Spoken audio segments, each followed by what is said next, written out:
Good evening. I want to welcome everyone to our City of Little Rock Board of Directors agenda setting meeting to set the agenda for the October 2nd, 2023 Board of Directors meeting. We have two presentations. Chief Hubbard.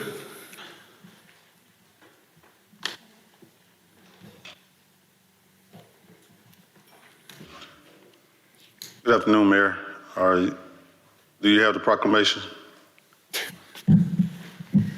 Sir? I do not have the proclamation. Oh, okay. Well, I'll just, good afternoon, Mayor, members of this board, City Manager. Thank you for giving me the opportunity to speak to you. We all know that October is Fire Prevention Month, and this year's theme is Cooking Safety Starts With You. Pay attention to fire prevention. So we'll be doing plenty of advertising, marketing, and public relations events with the community in regards to remaining safe, because we know that cooking is the #1 cause of house fires and injuries in this community and nationwide. So on behalf of the men and women of the Little Rock Fire Department, we say thank you for your continued support. Thank you, Chief Hubbard. I was at a funeral before coming here and left it at the office, so my apologies. But we will make certain we get it read in the record next week. Yes, sir. Mayor, could I make a comment about that? Real short. Yes, sir.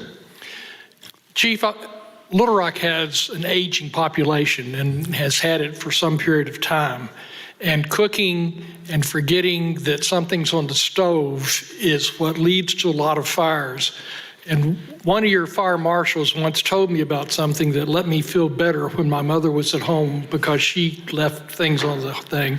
And it's some sort of powder or something you can put on the eave or whatever it is that hangs over a stove. Could you just mention that? Because that's a major way to stop cooking fires. Great observation, Tom. That's a fire retardant powder that is utilized in restaurants that has just started to move to residential structures. You can find that available like in your hardware stores, and it's just a small canister you put in the vent area that disperses once it reaches a certain temperature. That is a very good fire preventive measure if a fire is to occur in the stove area, in which that's where it takes place most of the times in the kitchen. Thank you. Thank you so much, Chief Hubbard. Yes, sir. Mayor, my hand is up real quick. Sorry, Director Richardson. Just real quick, Chief, this will be less complicated than Tom's, and I want to commend you for your leadership, Thank you, sir. stable, solid leadership, and more importantly, your community engagement and community involvement and the signal that sends to our community about the importance of what you and your department are responsible for. We periodically say public safety is our #1 priority. You exemplify that. And so you're doing it by actions, by your involvement and engagements with our community and your leadership within the department. I just want to publicly commend you on that and thank you for what you brought to the table since you've been here in Little Rock Fire Department. Thank you, sir. Thank you, ma'am. Thank you. We'll now have the Boy Scout National Jamboree thank you presentation.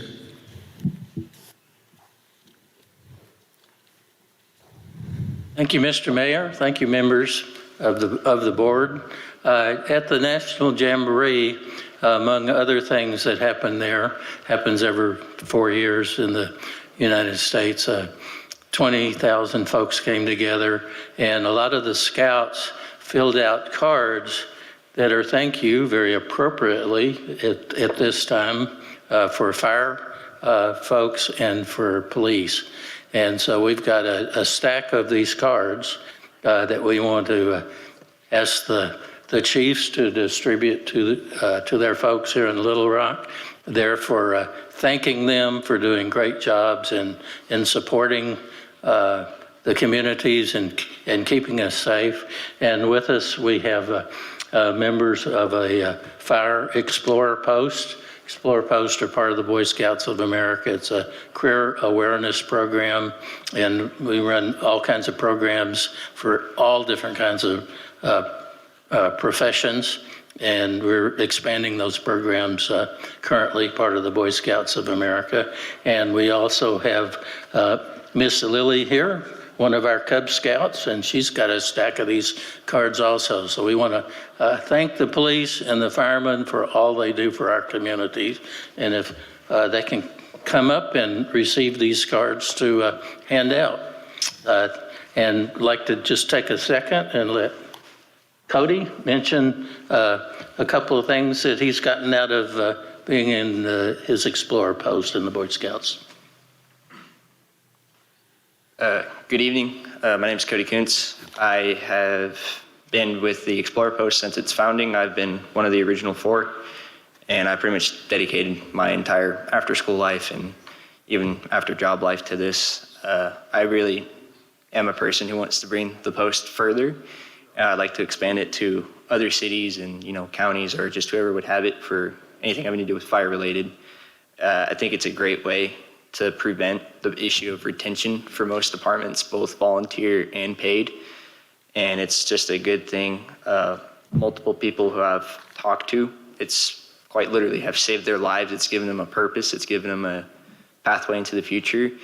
And I gotta say the best thing about it too is we're able to give kids from the age of 14 a foot in the door to this industry and to this lifestyle, and even get them certifications and hands-on training with it. And I think it's just a really amazing thing. Thank you so much. Mayor, can we, Let's give them a round of applause. And April, if you'll get that photo. I pulled Major Terrell in to get him for the police department since he's the highest ranking Yes, sir. officer in the room. Major Terrell? Oh, there he is. Yeah, he's right there. I couldn't see. Couldn't see you. But crowd in, quick. Mayor James Hendren, who was the initial speaker, has just about every award you can win in scouting. He's been involved with it since he was a youth. And more importantly, he sacrifices summers and great deals of time to make sure that we have a scout camp that has professional leadership. He goes on these jamborees, and he is known nationally for the work that he does with the scout program. Thank you so much, Director Hines. Director Warwick, was your hand still up? It's up for an item. Okay. Thank you, everyone. All right. Director Warwick, any Okay. This is a little bit unusual, but item 3 is in regards to approving dollars for a traffic light at Woodland Trails. And there's another traffic light that's supposed to go in at Cooper Orbit. And I wondered if John Honeywell was here and he could explain why this one's going in first and a deadline for the one at Cooper Orbit. There's a lot of neighbors that, in as much as they're thankful for I don't two think- traffic lights, then if he could identify when the second one's going in, that'd I be don't, great. Mr. Honeywell, to my knowledge, is not here. Okay. I didn't see him. Mr. Collins knows anything he was involved in. With it being on the consent, that's the reason why, but Okay. we'll get it, we'll have him call you. No, I know the answer. I wanted him to publicly state the reason, so if he's here next Tuesday night when we vote on it, he could explain it at that point. Yes, ma'am. Thank you. Thank you. And it's Monday, not Tuesday. Yeah, Monday night. I'd appreciate it if he would explain how that happened, Director Adcock? both of them. Yes, Mayor. I have a question on 8 to 14. On every one of these, we are just re-giving them more time. Did we not ask for new presentations, or are we just extending all of the old ones? Mr. Moore? Ms. Director Doucette is here. Some of these are extensions, and then some of those where you see the 3-month, they haven't, like our house, they haven't spent all their money. But Dana, you want to elaborate? Yes, thank you to the mayor, to the board of directors, to the city manager. Thank you. Yeah, that is correct. What has happened is that, according to our grants department, all of the programs that we have here, the community violence reduction programs, were successful using the ARPA funds. And so what this is an opportunity for those programs to continue for another 12 months using PIT funds. When we first put those programs together, we knew that ARPA funds may not allow them to continue for another year. And so we wrote it into the contracts where they could be renewed using PIT funds. As you know, we do have some funds available in PIT, enough to cover these for another year. And with the exception, like he said, of Our House, which first needs to expend the rest of their ARPA funds. So theirs, and that was number 14, is actually a 3-month only, a time-only extension, which goes to the end of the year and allows them to expend the funds that they still have left over. Are we going to be advertising for any new programs? Not under this particular one. If you remember, the funds that we did use was about 1.25 million. So we're going to keep these because they were successful, but we wouldn't be doing any of these anymore. We do have some other opportunities that will be coming up and coming before you soon, but they're not the community violence reduction programs, which were funds available up to $200,000. Okay, thank you. All right, any questions on items? I have a question. Director Doucette. You said that you had money left over to do. How much money do you have left over? I don't have it right now, but currently we have about 3.5 million, I think, or something. Like if you ask me for today, that will get us to the end of the year.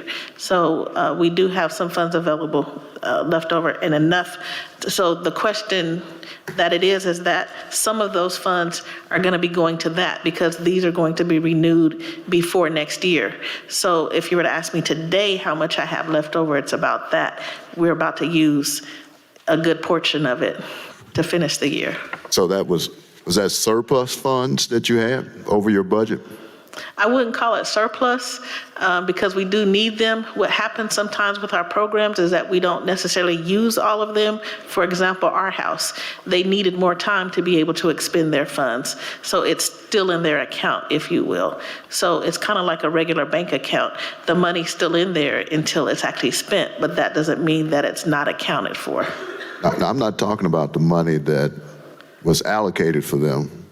That's in their bank account. I'm talking about money over and above that. You have money over and above that Let me take a stab at that. Because of the way that the city attorney's office has, and goes back, predates me really, but our programs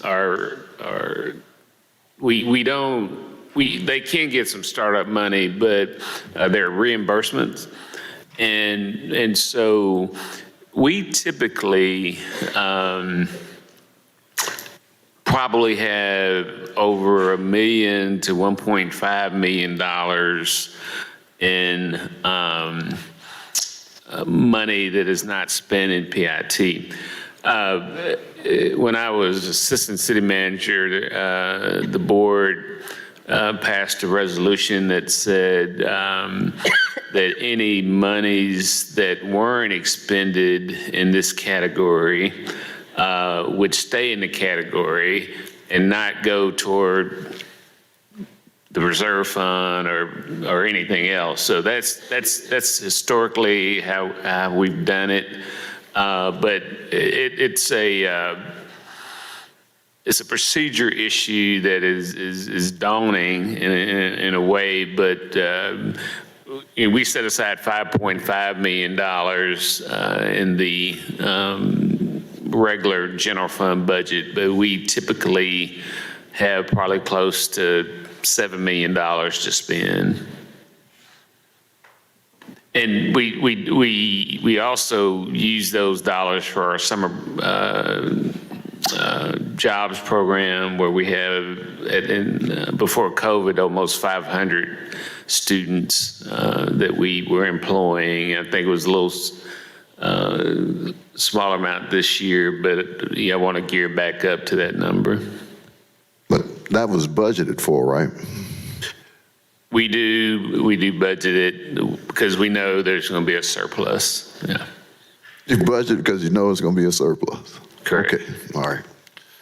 So Mayor, can I chime in? Bruce, don't we call those carryover funds, and we could allocate funding for 12 months of program, but actually get an RFP and RFQ out maybe a month or two behind, or maybe Tom have a contract signed within 4 months of that 12-month period. So that 12 months of funding we have allocated certainly can't be spent within that 8 months of programming, and we use those funds and we call them carryover funds. Is that correct?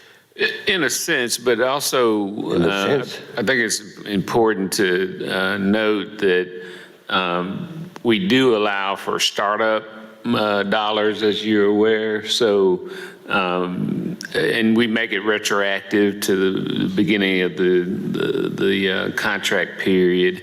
But is that one of the challenges? It is getting the contracts approved and dispersed. And Mayor, my next question is it's a combination for both Bruce and Dana. With respect to community reduction, and Bruce, I think this is before you became assistant city manager. I think you're interning in Mayor Daley's office at the time when PIT was passed in December of '93 and first implemented in January of '94. Dana or Bruce, do we have anybody providing any evaluation of these programs or training or monitoring or technical assistance? And back then, I see Michael, who's in your department now, used to be one of our YIP coordinators. Back then, YIP coordinators worked in partnership with our police department, Lance with Major Terrell and others. YIP coordinators were on call 24/7. Because violence didn't happen between 3 and 7. So there would be times when we'd have YIP coordinators out working in partnership with our police department, working in hot spots, hot areas of the community, trying to do conflict resolution, violence reduction, as you just explained, these programs that you just mentioned. Do we have any programs that are functioning that way now? Do we have any programs, you or Michael, that are having coordinators or youth intervention specialists on call 24/7 in the event that what we had in the 90s is happening again like it did in 2017? No, we still doing that? I'll answer that as a no, but a yes. So the yes part of it, let me start there first, if I may, and that is that we have school-based interventionists that are in the school all day during the school day. So we have that. I think we have five, and about to hire another one, which will be 6. And then we also have our street-based team, our street outreach team, and they're out in the community into the evening because they start in the afternoon about 3 o'clock and go into the evening and on Saturdays. So that's the yes part. The no part is that is part of our overall plan to have actual YIP coordinators who would operate, like you're saying, as they had in the past. That's been approved by Bruce. We just literally have hired 4 new managers, one of which is a community violence intervention manager. That's Marcus Montgomery, who will now be able to be in a position to manage that. That was part of the challenge that we had, was making sure that we had someone who would be in a position to manage that type of team. And then from there, we'll be working on hiring the YIP coordinators, just like you say. So that's why I say a no today, but definitely a yes as part of our strategy. So those 4 positions you just mentioned, those people would be responsible for activating that crisis response team. It would go through them because we don't have an intermediary anymore that would activate those community violent teams and would be in parts of the community at 1 or 2 o'clock in the morning trying to resolve conflicts. Conflicts don't happen 9 to 5 or 3 to 8 or 3 to 7. They happen after hours most often. So those 4 people will be the ones responsible for activating our crisis response teams Do we still have crisis response teams? I guess is another question. And that's part of our strategy. So we've always been working towards that end since we lost the intermediary. And so we've been able to put that plan into action, and we're now carrying it out. So for example, right now, when there are any issues in schools, all of our school-based coordinators will go to that school to work on that. And even sometimes our street outreach team members. So we do have some crisis intervention team members right now. It would be them. They do work after hours. They work on games. They go to games. They go to things that might be happening on the weekend. And then we're also working along with Bruce to fill out the rest of the team, because it's been part of the strategy all along. We're just in the middle of executing that strategy. Fantastic. And Bruce, let me congratulate you and Dana for doing that, because in the past, Michael can attest to this, when he was a YIP coordinator at Camp Aldersgate. Is that where you were, Michael? Or Second Baptist? We could, Mayor, back then, and I think we can now, if we're having our ears to the ground and we're getting more brothers out of the suites, men, out of the suites and into the streets, we could almost predict which part of the community was going to be hot based on what happened at what particular school, which fights were occurring, and conversely, we could predict which schools are going to need that kind of physical presence from intervention specialists and police officers based on what happened over the weekend. So we kind of had this proactive approach rather than reactive approach. So I want to commend you and Bruce for recognizing that and building that foundation back. I think that's something that's missed and needed very much in our community, and it's something that's going to be well received in the community and going to have a great impact, Mayor, if we function the way we did in the past on the violence and the engagement of young people in our community. So that's something that I applaud you guys for doing. I think it's well needed and well deserved. So thank you guys for doing that. Thank you, Director Richardson. Director Webb. Thank you, Mr. Mayor. Between now and next Tuesday, I would like to get some more information. Typically on the board communication, it just says we gave them this much money before, now we want to give them this much money to continue the contract. And even though I'm on CYF and am probably more familiar with some of these programs than some of my colleagues, it would be helpful to me if we had, if we could get a paragraph or so on each one that says, we gave them this much money originally to do X, Y, and Z specifically, and they have achieved this. And I know that not everything is exactly measurable in terms of how many people, but I would like a little bit of information, as much as we can get on that, of how many people they've touched in a meaningful way. Because I don't think we discussed these renewals at CYF. So if we could get this before next Tuesday, I would appreciate it. Apologize. Monday. Yes, ma'am. It did go through the CYF commission. I can't, it should be in your board communication on when it went through the CYF for these approvals. But I do have a short. Dana, we'll get that information to the board. That's right. Director Adcock. Yes, I have a question on 16, 18, and 19. On 16, could we have a presentation on what we are expanding this to and why? And the cost of expanding it in police time? Director Adcock, we're not expanding it. There's a temporary district in place. Oh, well, actually, this is the one we're expanding to 3rd Street, Jamie? Yeah, I'm sorry. I was thinking about something else. But there's a temporary district on 3rd Street that you all have approved. It's right there at 300 3rd. And this just expands the River Market District to include that district. Is that accurate? That is accurate. And we'll get the exhibit sent out to the board. There was one.